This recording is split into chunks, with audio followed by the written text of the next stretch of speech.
소개하도록 하겠습니다. 강태현 교수님의 프로필 다 아시죠? 네, 간단하게 하겠습니다. 네, 현재 국어논술 강재현 국어논술 학원장님으로 25년간을 지금 운영을 하고 계시고요. 도성출판 은조 미디어 대표님으로 현재 활동하고 계시는 강재현 교수님을 앞으로 모실 때 허벌나게 뜨거운 박수로 맞이해주시기 바랍니다. 자, 함성과 함께 강재현 교수님 모시겠습니다.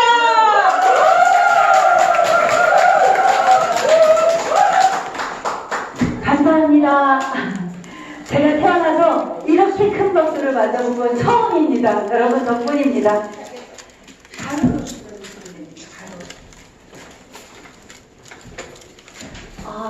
오늘 하늘이 저를 시험하는구나 라는 생각을 하게 된 날입니다. 그 멀쩡하던 PPT 파일이 이렇게 뜨고 있습니다. 그 와중에도 안 뜹니다. 이따가 저 예쁜 교수님 할 때는 뜰 것 같고, 오늘 하늘이 너희들 한번 잘하나 보자. 자, 박수 쳐주십시오. 잘해보겠습니다. 제가 맡은 강의는 감성표현 논술법입니다. 자, 이 명진의 스피치, 우리 명품 스피치 강좌에 이렇게 서서 제가 감성논술 표현 지도법을 맡아서 여러분들과 함께 호흡을 하게 되었습니다. 저는 이 강의에 오면서 느끼는 점이 항상 있었습니다.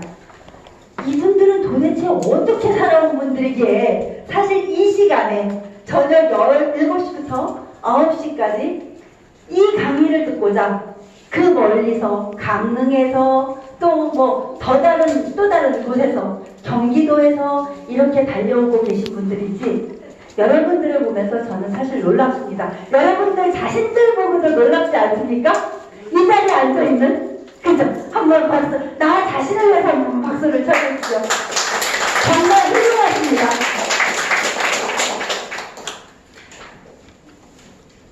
여러분 행복하십니까? 네. 사실은 어딘가에서 누군가에게 행복하십니까? 라고 물었을 때 네, 저 행복합니다 라고 말할 수 있는 사람 대한민국의 몇 퍼센트 될까요? 정말요? 세상에, 우리 최승달 교수님은 저 별나라에서 와서 살고 계시는 거 아닐까요? 우리 주변에는 다 그런 분들만 계십니까? 맞아요. 유유상종, 우리 끼리끼리 모인다 이렇게 해서 초록은 동색이다. 이래서 우리 최동자 교수님 옆에 분들은 전부 90%가 그런 분들이 모이는데, 자, 세상에 나아가 보면 막상 나 행복해, 좋아, 이거보다는 불평불만을 많이 갖고 사는 걸 저는 만나볼 수 있었습니다. 그런 분들에게 여러분들은 왜 이 강좌를 들으러 오셨냐면, 스피치 강사를 자격증을 따서 누군가에게 동기부여를 해주시기 위해서 오셨습니다. 맞습니까? 네. 그래서 이분들만큼은 행복하십니까? 라고 물었을 때 행복합니다 라고 딱 말을 하실 수 있었던 것입니다. 여러분들의 행복이 누군가에게 전해질 수 있다면 그걸로 충분히 여러분들은 행복한데, 자, 한 가지 결정을 해볼게요. 첫 번째, 이곳에 올 수 있었던 가장 큰 조건, 건강이 허락되었습니다. 맞죠?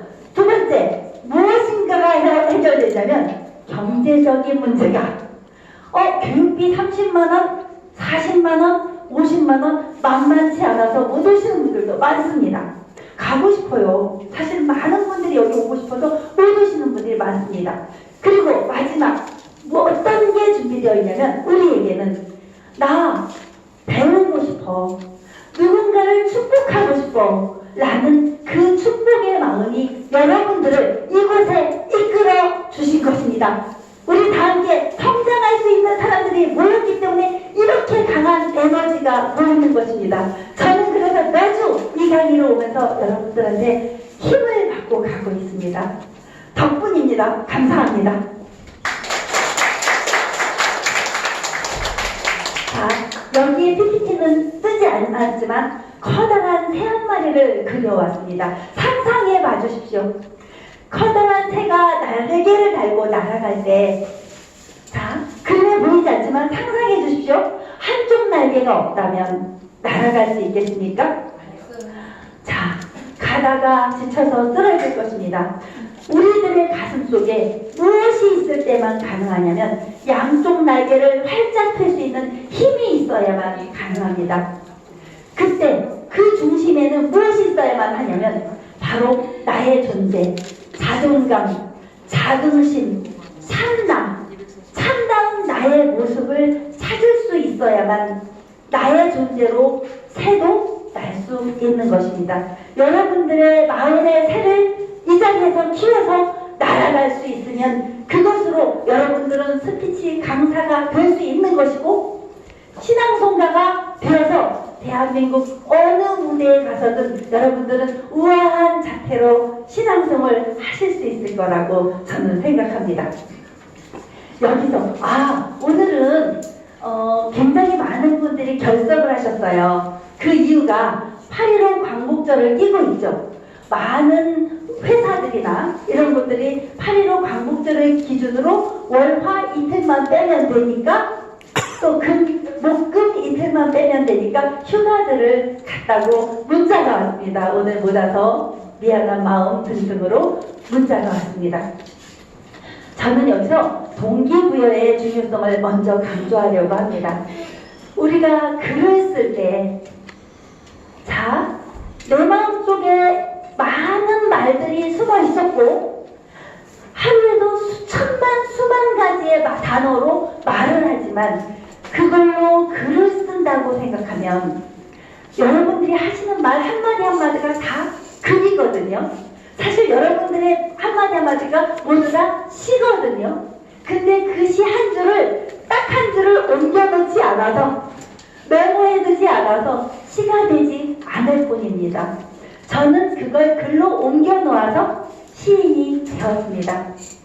그런데 시인이 되기까지 여러분들 가슴속에 한과 아픔이 없다면 시인이 될 수 있었을까요?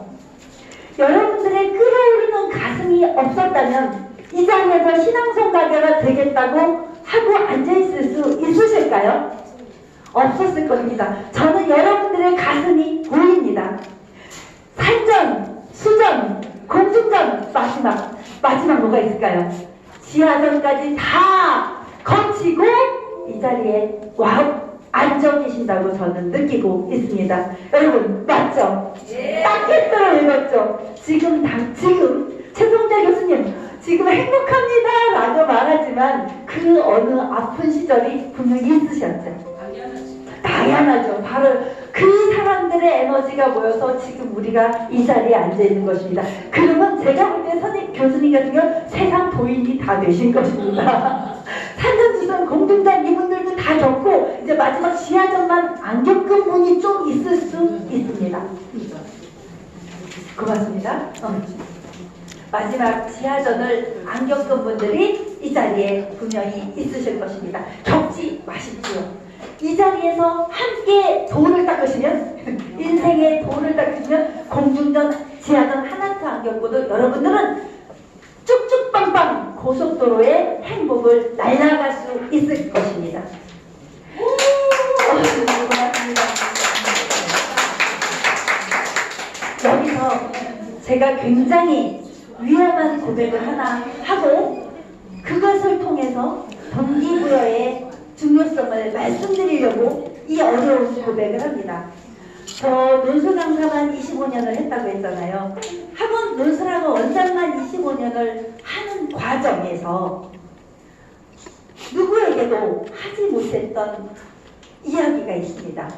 중고등학생 애들 잡고 내 인생이 이러했어 라고 얘기할 수 없었고 대학생 애들 잡고 나는 이렇게 살아왔어 얘기할 수 없었습니다. 그런데 여기서는 할 수 있을 것 같습니다. 왜? 여러분 같이 지하전 겪고 오신 분들이니까 이해해 주실 것이라고 믿고 동기부여를 강조하기 위해서 제가 제 인생의 아주 짧은 히스토리를 말씀해 드리겠습니다.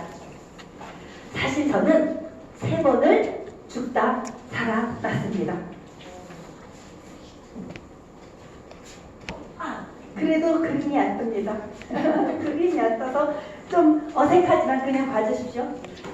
저는 어쩌다가 3번이 죽다 살아났냐면 사는 게 하도 끔찍하게 힘들고 어려워서 20살에 한 번, 30살에 한 번 모질게도 제 목숨을 끊으려고 무슨 애를 썼었습니다. 그런데 그때마다 대관령에서 살아나고 살아나던 것이었습니다. 저 멀쩡하게 생긴 여자가 왜? 뭐 때문에? 그때 왜 죽으려고 각오를 해? 라고 물을까봐 아무한테도 말하지 못했던 고백입니다. 그런데 태어나서 한 달 만에 이 예쁜 아이가 부모님에게 좋게 말하면 입양을 보내진 거고 나쁘게 말하면 버려지게 됩니다. 좋게 말하면 아주 입양을 갔는데 어떤 곳으로 갔냐면 산속에 깊고 깊은 산속 큰 골이라고 불리는 그곳에 집이 딱 3채밖에 없는 지금 살아계시면 110세 되시는 할머니 집에 60살 할머니, 그 당시에 60살 할머니 집에 맡겨지게 됩니다. 한 달 된 아이가 설탕물을 먹으면서 살아나서 커지게 됩니다. 그러면 마지막은 언제 죽다 살아났냐? 엄마 뱃속에 있을 때 엄마가 내가 딸이라는 걸 알고 딸 셋 줄줄줄 나니까 딸이라는 걸 알고 아이를 지우려고 약을 드시게 됐는데 그 와중에 제가 또 살아난 것입니다. 30살 마지막 30살에 제 인생 마지막 깨어나는 순간에 나는 저주받은 인생이 아니라 불사조 같은 인생인가 보다. 나는 불사조인가 보다. 이게 바로 살아야 할 의미인가 보다. 라는 생각을 하게 됩니다. 그래서 그때부터 30살에 물론 대학도 몇 군데 거쳐서 막 알바 3군데씩 해가면서 겨우겨우 다녔지만 늦었다고 생각했을 때 경희대 대학원 석사과정을 가게 됩니다. 남들은 25살에 석사과정을 시작할 때 저는 30살에 가는 게 창피했고 내가 가장 늦었다고 생각했습니다. 하지만 지금 생각해보면 어떻습니까? 가장 빠른 시간 아니었습니까? 그때 제가 그 길을 가지 않았다면, 그 빠른 선택을 하지 않았다면 지금 이 자리에 제가 없었을지도 모릅니다. 그리고 그 어린 시절에, 여고 시절에 그 와중에 아버지를 초등학교 7살에 만나게 됩니다. 태어나서 처음으로 엄마 아빠를 만난 게 7살이었습니다. 7살에 초등학교를 가기 위해서 엄마 아빠를 만났는데 어머니 아버지를 만난 어머니 아버지를 배웠는데 하필이면 제가 중학교 1학년 때 또 아버지가 돌아가시고 만 것입니다. 그래서 14살에 엄마가 그 아픈 가슴을 이끌고 어디론가 또 가시게 됩니다.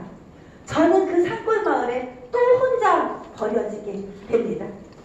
그래서 그 어린 나이에 나는 왜 이렇게 버려지고 사는 거야? 그런데 한 살이 지나도 엄마가 오지 않으시는 겁니다. 그런데 그 와중에 그 어린 소녀 혼자서 밥을 해 먹고 사니까 그 옆집 오빠 같은 사람이, 친하던 오빠 같은 사람에게 성폭행을 넣은 성추행을 또 당하게 됩니다. 아무도 보호할 보호자가 없으니까. 근데 그 아픈, 정말 온몸이 다 찢겨질 정도로 도망쳐서 나왔지만 그런 과정을 거쳐서 사춘기 소녀를 보내게 됩니다. 누구에게도 말을 할 수가 없었어요. 지금 이렇게 제가 말을 잘할 수 있는 건 기적 같은 일입니다. 그때는 말문이 열리지 않아서 사춘기 소녀 시절에는 제가 실어증인지 알 정도로 그렇게 아픈 시간을 보내면서 단 하나 할 수 있었던 게 시를 잘 쓰는 일이었습니다. 그리고 단 하나 공부를 하고 싶었던 게 제 인생의 목표였습니다. 그래서 박사과정까지 가게 됐던 거고 30살에 신춘문예, 강원일보 신춘문예에 제가 그동안 쭉 써왔던 시들을 모아서 응모를 하게 됩니다. 그래서 신춘문예에 당선이 되고 그 신춘문예에 당선된 이후에 제가 뭐라고 그랬어요? 나는 불사조인가 보다 라고 생각했다고 했잖아요. 그래서 나는 이제 다시는 죽지 않고 이 세상 끝까지 살아남으리라. 100살까지 살아서 어디 인생 너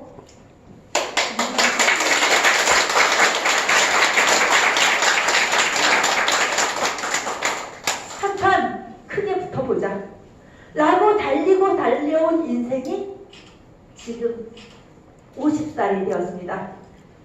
반백년을 살아온 내 인생 아깝지 않게 살아왔다고 자부합니다.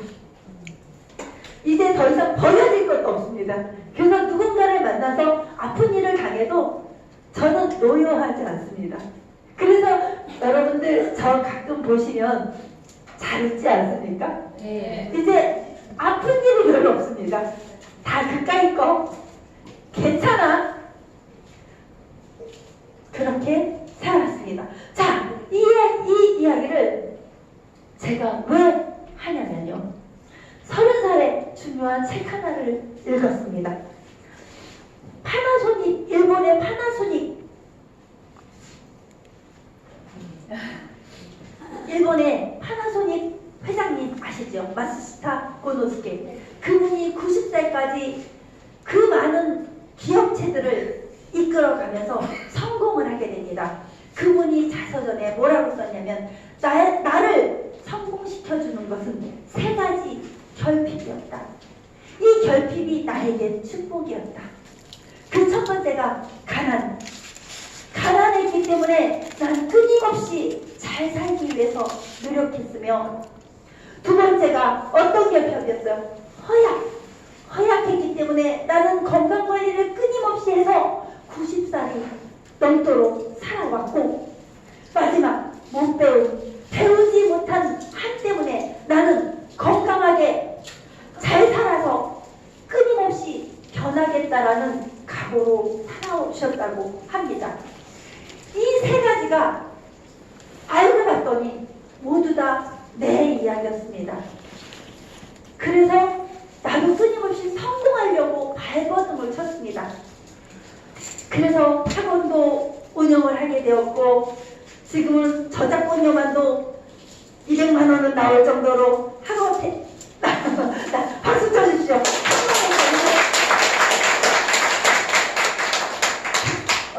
작사곡집에 130곡의 작사가 들어있고, 그래서 지금은 즐기면서 강의를 하는데 무엇을 위해서 하느냐? 좌절하고 있는 누군가에게, 이제 시작하고 있는 누군가에게 나도 한때 그런 때가 있었노라. 내 고백을 하면서 나는 진정한 살아있는 강의를 하는 콘서트 같은 강의를 하겠다라고 이 자리에 뛰어나왔습니다. 그런데 그게 오래됐냐고요? 아니요. 대학 강의에선 이런 강의를 할 수가 없었습니다. 생생한 강의할 수 없었고, 비유법이 뭐고 너네들 글을 쓰면 어떻게 써야 되고 이런 강의만 할 수 있었습니다. 그런데 민용욱 교수님을 올해 처음 만났습니다. 이런 살아있는 강의는 올해 처음 하는 새내기입니다. 저도 여러분들과 같은 새내기일 뿐입니다. 여러분 잘 봐주십시오.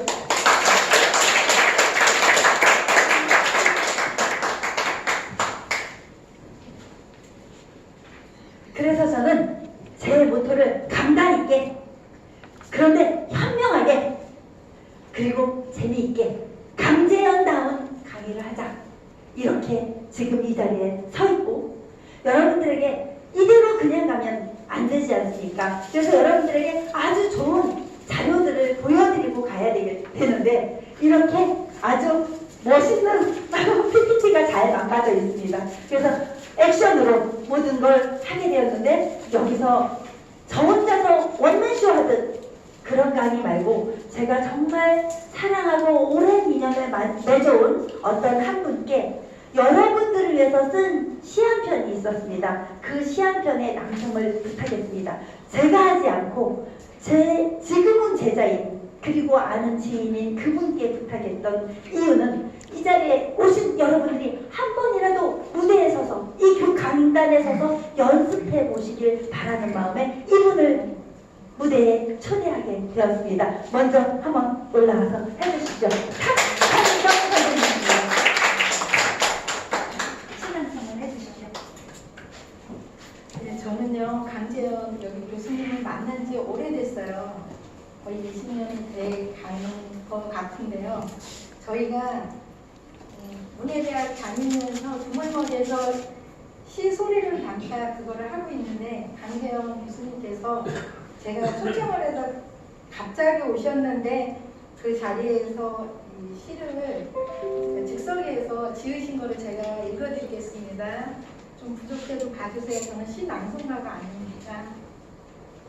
시 소리를 담는 사람들 윤조 강재현 어인 인연이 이리도 깊어 푸르른 강물 음파의 일렁임으로 우리 만나는가 가슴에 한떨기 봄꽃을 피우고 있는 이들의 낭창 꽃눈을 터뜨리는 소리가 저리도 깊고 애잔할까 시 울림을 소리에 담아 별빛처럼 쏟아내기까지 저 가슴들에는 또 얼마나 숱한 날들 뜨거운 눈물이 흐르고 씻겨지며 허물을 벗었던 것일까. 시 소리를 담는 사람들 저들은 강물이 흘러가는 소리를 가슴으로 느끼고 달빛 아래 부평초 나무 피는 소리를 마음으로 느끼고 드물머리 느티나무 아래 외롭고 쓸쓸히 서 있는 한 사람의 고독한 영혼의 소리마저 시 울림으로 담아내고 있다. 뜨거운 가슴이여라 맑고 청아한 마음이여라 빛을 담은 영혼의 울림이여라 시 소리를 담는 사람들 저 아름다운 사람들 바로 여러분입니다. 강재원 시인님이 하신 겁니다.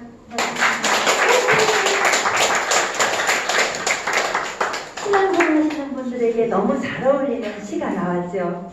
즉석시로 썼었고요. 그분들에게 신앙송 하신 분들에게 이렇게 제가 환사를 했던 그런 시였습니다. 여러분들의 모습을 보면서 저는 또 다른 시를 계속해서 써갈 것입니다. 자, 여기서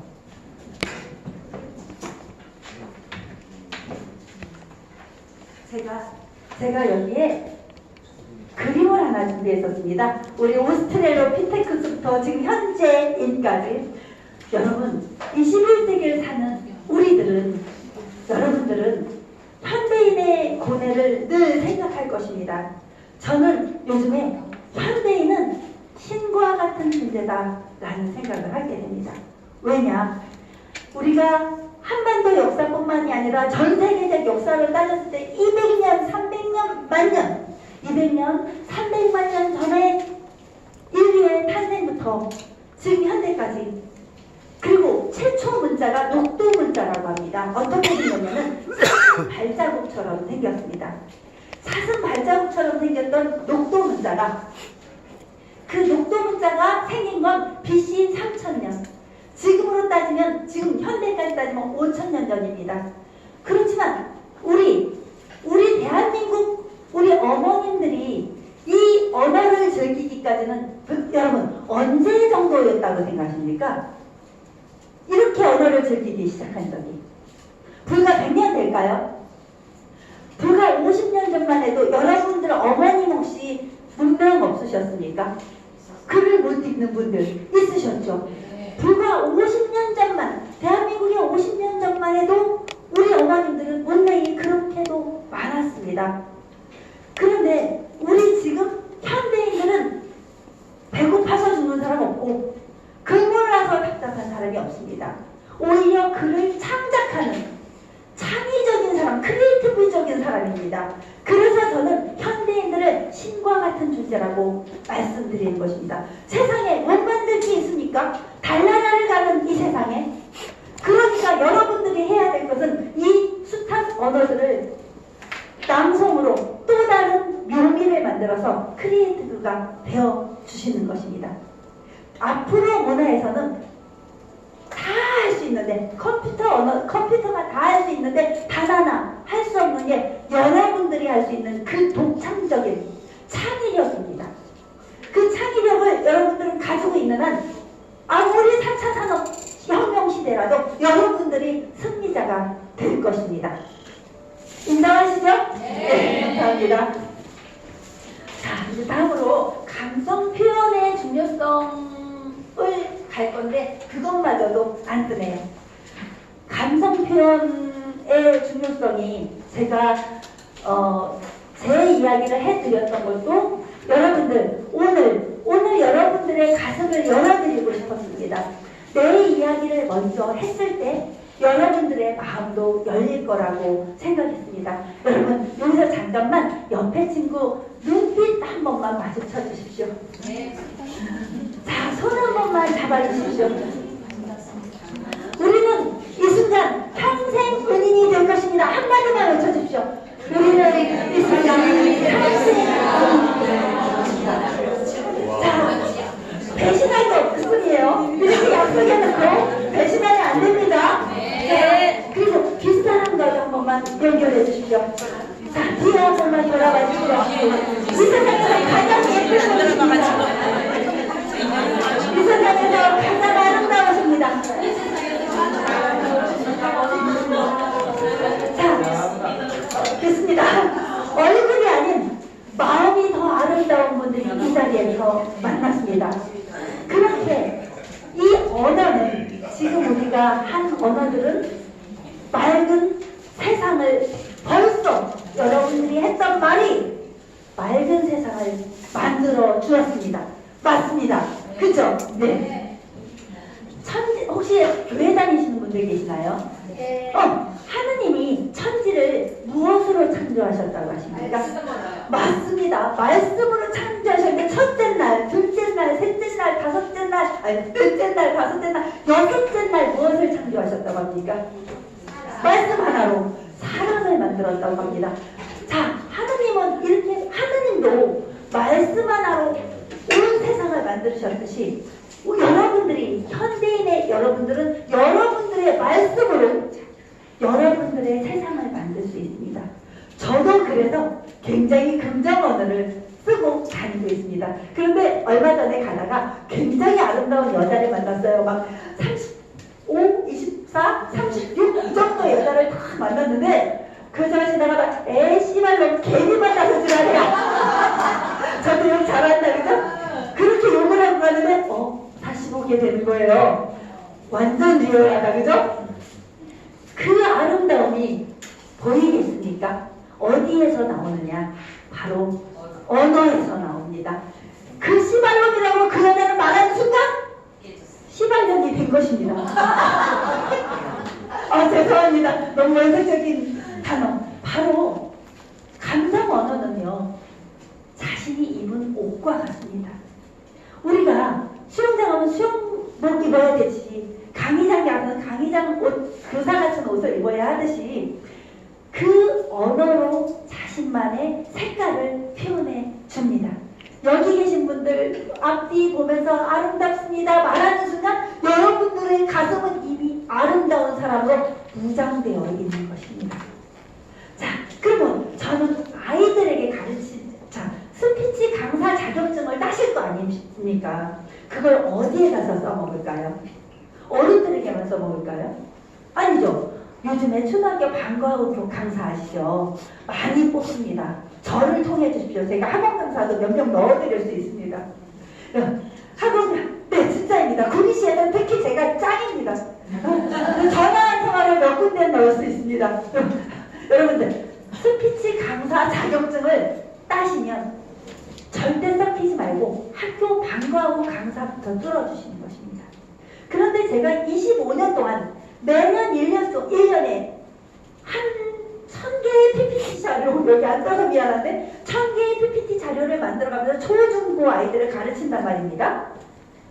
그런데 그걸 여기서 몇 시간 만에 여러분들한테 하려니 사실 그걸 가르치는 건 너무 시간이 애매한 거예요. 그래서 오늘은 여러분들에게 차라리 원론적인 살아있는 그 강의를 하려고 한 거고, 그 표현을 즐기지 아이들에게 어떻게 지도할 수 있는지 이 다음 교환을 가지고 여러분들에게 또 지도를 할 것입니다.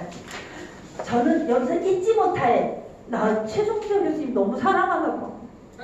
왜냐면 잊지 못할 자기소개서가 하나 있었습니다. 많은 분들이 자기소개서를 했는데 네 안녕하세요 저는 어디서 왔고요 이름은 뭐고요 아니면 가장 특별하게 또 하시는 사람이 삼행시 짓기로 하신 분도 되게 특별했는데 어느 순간 딱 앉아있는데 최송자 교수님이 저 하늘에 북극 떠온 너무 외로운 하나의 별이라서 나는 감성을 끼우는 은하수 같은 사람이 되고 싶습니다. 이렇게 말씀하시는 거예요. 비슷했습니까? 네, 오버했습니까?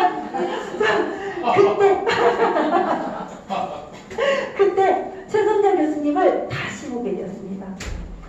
어떤 표현에서 어떤 단어 하나 은하수 같은 사람이 되고 싶대요. 나 혼자 잘 살고 싶은 사람이 아니라 함께 어우러져서 같이 잘 살고 싶은 사람이 되겠대요. 그래서 저분이 다시 보였습니다. 최성자 교수님 아주 귀엽죠? 아니 죄송합니다. 귀여워. 파란 드레스 입었을 때도 귀엽고 아이고 자꾸 어르신한 저보다는 언니분께 감이 들었습니다. 그래서 너무 푹 빠졌었습니다. 한때 사실은 그런데 그 은하수 같은 그 표현을 위해서 이 말씀을 해드렸습니다. 자, 요거 한 번만 같이 낭송해 주십시오. 하나, 둘, 셋. 나는 플립이 좋아. 플립 같은 친구가 좋아. 사랑하고 만났다가 플립이라는 플립처럼 헤어질 때 또 만나자고 손 드는 친구가 좋아. 교과서에 나온 시입니다. 초등학교 교과서에 나온 시. 이 시를 보면서 어떤 점에서 이 시가 굉장히 좋은 시라고 평가되었을까요? 어떤 표현법이 되게 중요한 게 하나 있습니다. 풀립 같은 친구. 친구를 그냥 아침에 만나서 좋았던 친구? 맞죠. 아침에 만나서 좋았던 친구 있죠. 그런데 풀립 같은 친구. 그 한 단어로 이 시를 격조를 높여준 것입니다. 자, 어떤 사람이 되고 싶다고 했다고요? 최송자 교수님이? 은하수 같은 사람. 그 한마디에서는 뿅 갔던 것입니다. 저 사람을 다시 보게 만들었던 것입니다. 여러분, 자기소개서에 한 단어에 나를 표현할 수 있는 단어를 순간 생각해 볼 건데요. 여러분, 딱 1분만 눈을 감아주십시오. 나는 어떤 사람인지 한 단어만 떠올려 보시는 것입니다.